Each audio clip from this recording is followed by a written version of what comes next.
Je me suis toujours demandé comment les piliers de pont en pleine mer sont construits. Après tout, on ne peut pas simplement creuser un trou dans l'eau, non?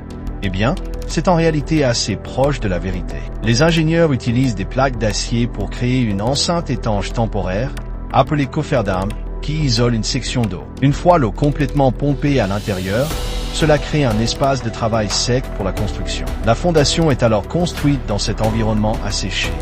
Puis, une fois terminé, le coffre-d'armes en acier est retiré. Après la construction des fondations sur pieux, les colonnes de la tour du pont peuvent être érigées. C'est ensuite que les câbles principaux sont installés. De loin, ces câbles peuvent sembler fins, mais ils sont en réalité extrêmement épais et solides. Au sommet des tours du pont se trouve une selle ou sablière à travers laquelle les câbles passent. À ce stade, des câbles en acier individuels sont hissés jusqu'au sommet des tours.